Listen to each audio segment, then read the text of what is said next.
الله خيست كور ويا الله خيست قار او يا الله دبچي او يا الله قرض مي ختم او يا الله روغ بدن او يا الله خوشالي او يا الله دجو ادمي او يا الله لور مودك اخرت پکې مې ادا وکړ. فمن الناس من يقول ربنا آتنا في الدنيا نو باز د خلکونه هغه څوک دي چې وایي ای ربه زمونږ راکړه موږ ته په دنیا کې. مخکې وایي چې الله یاد کوي بخښنه وغواړئ، نو اوس دلته الله وایي چې دعاګانې غواړئ خو صرف دنیا پورې به نښلئ، ځکه چې بعض هغه دي چې الله یادوي او دعاګانې غواړي نو صرف پکې څه غواړي؟ دنیا غواړي.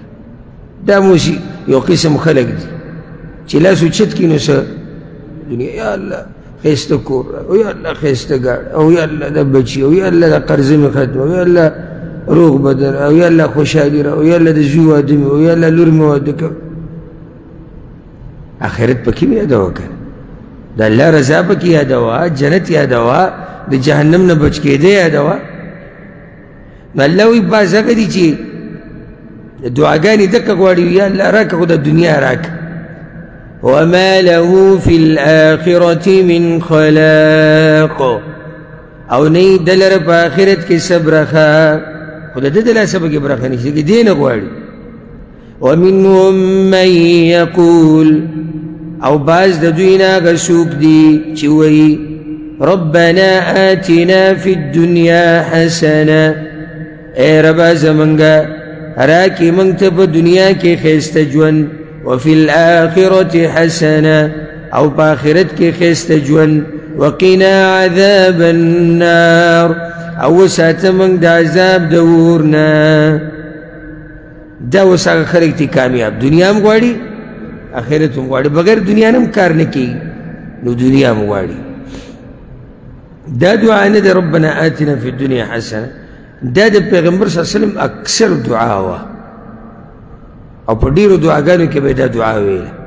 انس ابن مالک رضی الله عنه وایي اکثر چې به پیغمبر صلی الله علیه وسلم دعا وغوښته نو دا به یې پکې وي. څه کمال دی په دې دعا کې؟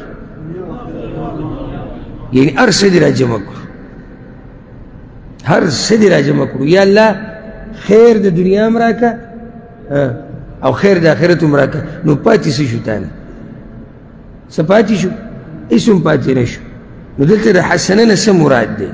دنیا کې ښایسته ژوند څه ته وایي؟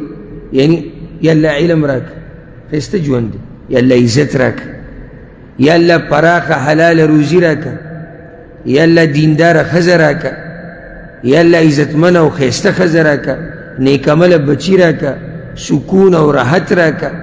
دا ټول په دې کې دننه راغله. په آخرت کې خو ښایسته ژوند، د الله رضا، جنت ته داخلېده، د الله دیدن، پیغمبر سره ملاقات، دا ټولې خبرې پکې راغلي. وقنا عذاب النار او وساته موږ د عذاب د اور نه. اولئک لهم نصیب مما کسبوا، دغه کسان دوی له برخه ده د هغه عمل نه چې دوی کړی دی، یعنی څه چې دوی کړي دي د هغې بدل به ورته میلاوي.